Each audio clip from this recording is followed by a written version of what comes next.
are we referring to short-term or long-term borrowing? Is a question that will have to be answered either by us as we sit here or as we go forward. Short-term borrowing is pretty much a common practice in any budget process. Would I vote for borrowing on a long-term basis or borrowing against our children's or our grandchildren's future? No, I would vote against that. I believe that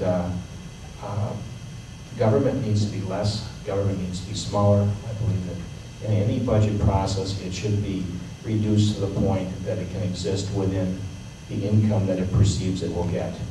It is unfortunate that we're going through a period of time when many jobs were lost and many costs were created, including the unemployment problems that we have, the large quantity of unemployments, the loss of major manufacturers in southeastern Wisconsin, including Janesville and Kenosha.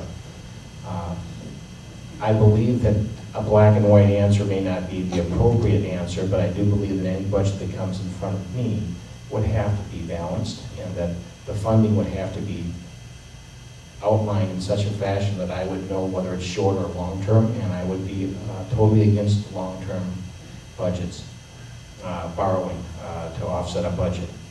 The cure for that, unfortunately, is that we would have to look at our income streams and how that's created. The state of Wisconsin is a very attractive place to come and buy things from Illinois and from other places because of our state sales tax. States like Florida fund their whole state government by sales tax. Is tax the answer? I'm not sure. But I do know this for a fact, that we can only tax businesses so much, and there will no longer be businesses in the state. And when there's no longer businesses and services in the state, we will have no place to live or last. Thank you.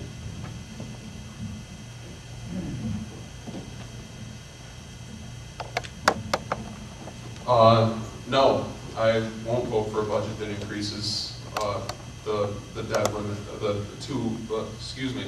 I will not vote for a budget that borrows money to fill the hole, because then we end up in the same situation that the auto companies ended up in when they got their millions and millions and billions and trillions and you name it, they got it in that auto bailout.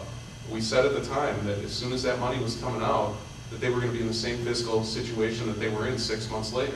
And guess what? They were. And it's the same thing with government. If we borrow the money to fill the gap now, then in 2 years when the next budget comes through, we're going to have an even bigger gap. And we're going to have an even bigger gap than that the next time, and so on and so forth. It has to stop. And as far as how to stop it, you know, we've just got to cut back on all the spending that goes on in Madison. You know, one of the big things that a lot of people might not even know about is there's been a state employee furlough, rotating furlough, where the state employees have to take unpaid days off or offices closed for a day to try and save some money. How many people here have noticed a drop in the state service since that happened?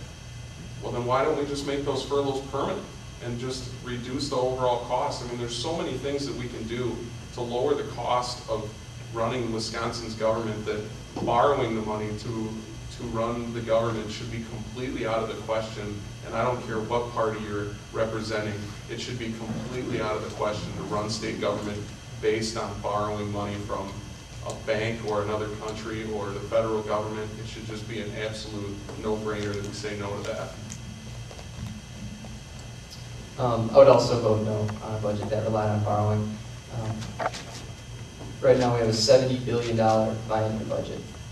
There's enough money in there if we use it wisely to fund the things that we need to get down to a more manageable level in the debt. And we're not going to eliminate that debt right away. It's not going to happen overnight, but what we can do is have a long-term vision on how we can increase the business climate in the state so that we can have those increased tax revenues over time.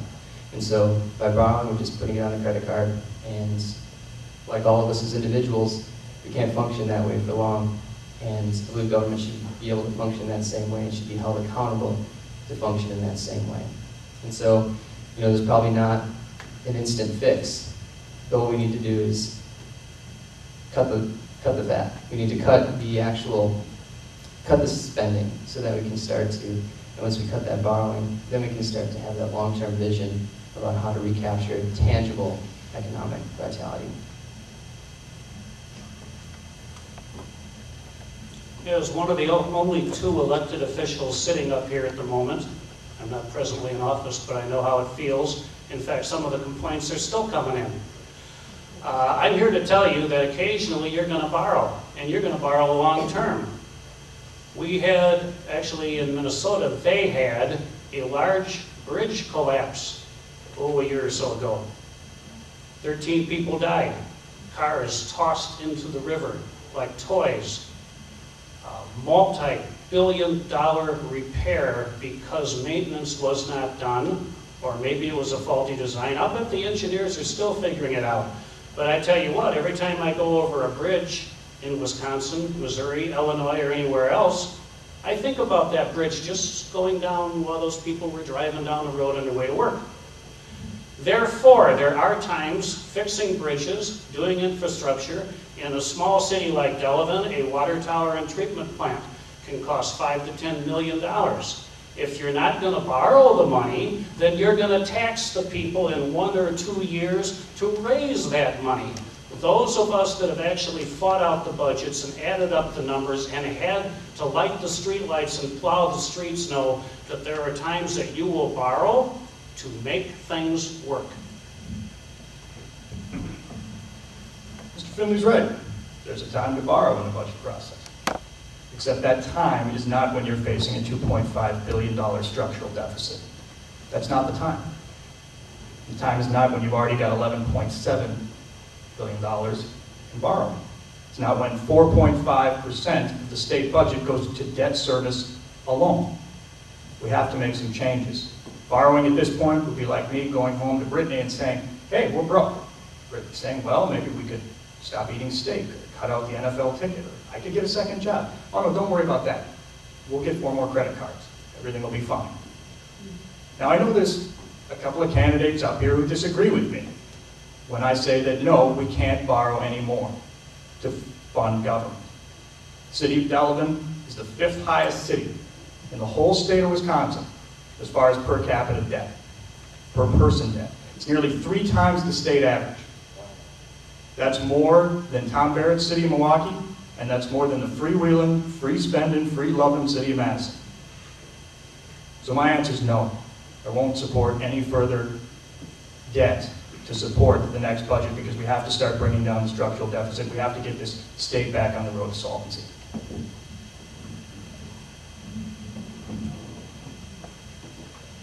Well, I would be against voting to borrow to balance the budget, just to fill in the gap. We as taxpayers, we as people have had to tighten our belts, tighten our pocketbooks to make ends meet. I don't drive the nicest vehicle. You'll see my van out there. It's 11 years old, beat up. But you know what? I can't afford to borrow to buy another vehicle, make the payments. I don't like payments. But we need to balance the budget, and not with the smoke and mirrors that Governor Doyle and the legislature have been doing. They're basically robbing Peter to pay Paul. And just like the hidden tax fees, transportation, rating the transportation fund, they use that money to plug holes somewhere else, to say we have a balanced budget. That's not how it works.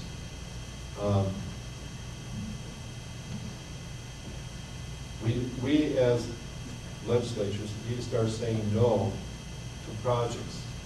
You know, I know this is the speed rail train from Milwaukee to Madison. What a waste of money. What a waste of our money. I'll give you an example of a year and a half ago when Governor Doyle the Congress passed their big stimulus package and shovel-ready projects. And it was, we qualified for one street for a mill overlay, $300,000 or $400,000 project. And in 2 years, we're going to, in our capital plan, to do a total reconstruct. And one alderman says, well, if we don't get it, somebody else will.